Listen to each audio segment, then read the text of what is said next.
Bapak Uya Kuya, anggota DPR RI yang terhormat, Bapak Kepala BPOM Republik Indonesia, Bapak-bapak Kepolisian Republik Indonesia.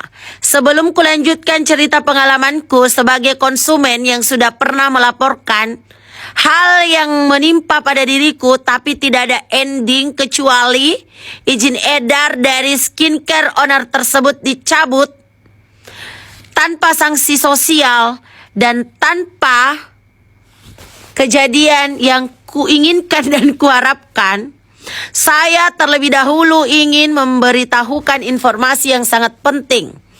Karena inilah modus-modus yang biasanya rata-rata dilakukan oleh oknum-oknum owner nakal.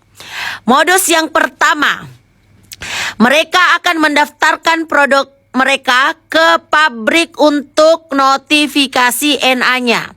Terus akan diorder misalnya 300 paket aja. Terus akan dioplos 7.000 atau 700 misalnya. Sehingga yang beredar dijual sebanyak 1.000. 300 yang real punya izin edar BPOM, 700-nya lagi itu dioplos atau isinya diganti, tinggal dibuatin stiker, terus ditempelin dan lain-lain sebagainya. Ini modus yang biasanya dilakukan karena saya sudah membuktikan itu di pengalaman saya. Terus modus yang kedua, ketika barang mereka itu ditangkap, jadi mereka akan mengeluarkan dua produk. Ada yang isinya real dari pabrik, ada yang isinya dipalsukan. Jadi yang palsukan itu adalah oknum ownernya sendiri, tapi nanti seolah-olah begitu ditangkap produknya atau digrebek produknya, mereka akan modus mengelak dengan jurus produk saya dipalsukan, padahal yang memalsukan adalah oknum owner tersebut. Ya Pak ya, jadi Bapak harus jeli ini. Selanjutnya, modus berikutnya atau akal-akalan berikutnya yang biasanya dilakukan oleh para owner-owner jahanam itu adalah, jika produk mereka itu sudah kadaluarsa, maka mereka akan menempelkan nomor expire date-nya dengan nomor expire date terbaru. Cuman ditempel Pak. Dan ini banyak sekali terjadi dan beredar di masyarakat. Ya Pak, seperti itu.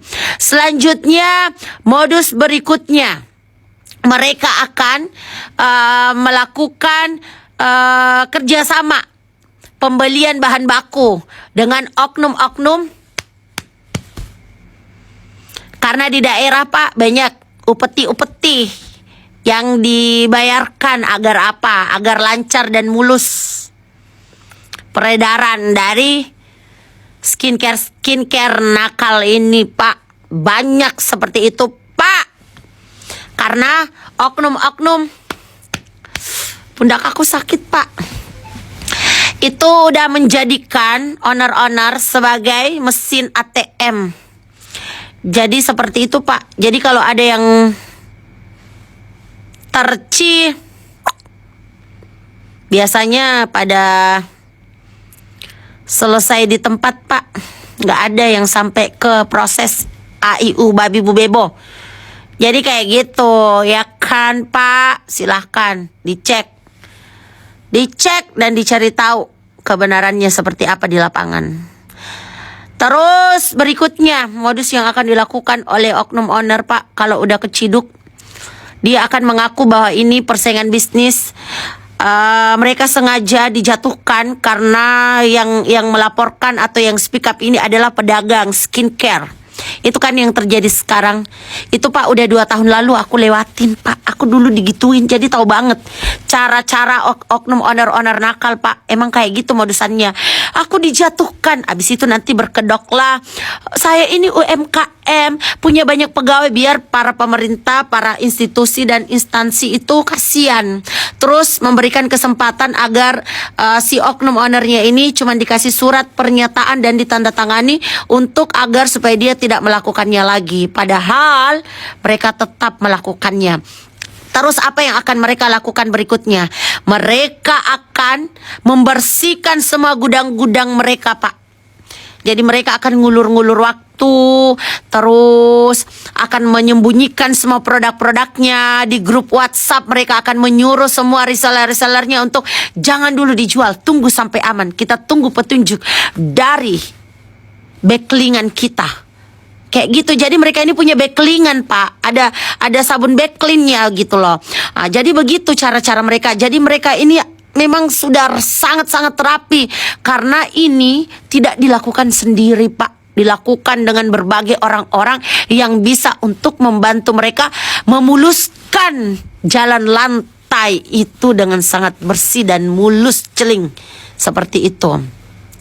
Terus yang kebanyakan, Pak, ya itu tadi mereka itu cuman order ke pabrik misalnya 10.000, tapi mereka ngoplos atau bikin produk yang lain, Pak, 10.000 lagi. Jadi yang beredar ke masyarakat itu 50-50. 10.000 diorder ke pabrik, 10.000 diedarkan. Banyak banget yang kayak gitu, Pak.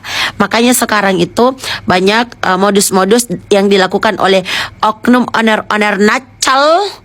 Mereka lebih suka kalau mereka punya pabrik sendiri. Jadi ini saya ngasih tahu berdasarkan pengalaman dan apa yang sudah saya lalui, Pak, di 2 tahun yang lalu.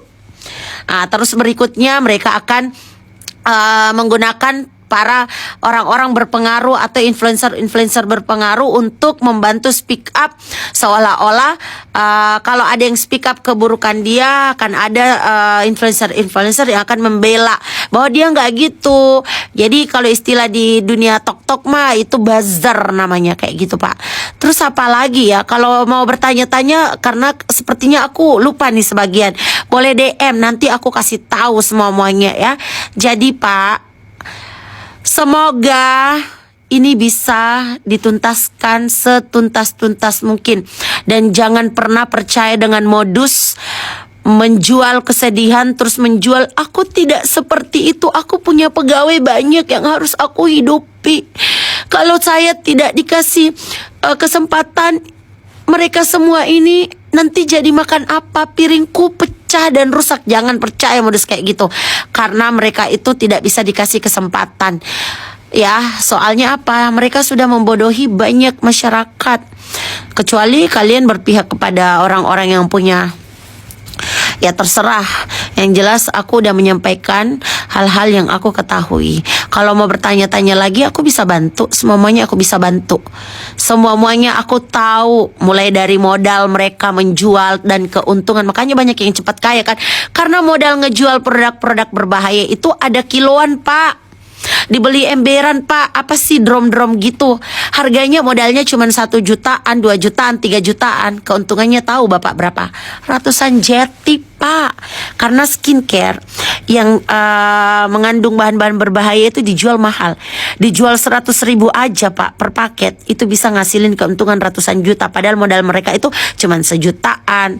Mau Bapak aku kasih lihat siapa owner-owner yang melakukan hal seperti itu? Banyak, Pak. Kalau mau contohnya banyak. Nanti silahkan cari aku aja, Pak. Nanti aku kasih tahu, aku jelaskan. Kalau perlu aku buatin PowerPoint-nya. Dokter, kalau mau aku buatin PowerPoint-nya, aku buatin. Dan aku kasih contoh siapa orang-orangnya dan di mana mereka melakukan itu. Banyak, Pak. Banyak. Apalagi di Sulawesi. Banyak banget, Pak, owner-owner yang kayak gitu. Dan sekarang, Pak, tahu yang paling harus Bapak khawatirkan apa? Udah banyak, Pak, berkeliaran orang-orang sok-sok seperti mengambil alih fungsi profesi apoteker. Belum tahu kan Bapak soal yang ini? Jadi kalau mau tahu nanti tinggal hubungin aku, Pak. Aku udah muak melihat drama skenario yang tersebar dan ter-up di media sosial. Soalnya pasti akan banyak sekali kebohongan-kebohongan, Pak. Jadi kalau Bapak mau lihat modus-modusan mereka, sini tanya sama aku. Nanti aku bantu untuk bagaimana caranya melihat mereka tidak bisa membohongi Bapak lagi. Oke, guys, thank you. Saya bercerita berdasarkan pengalaman ya, bukan hoax atau karangan belaka. Bye-bye, see you.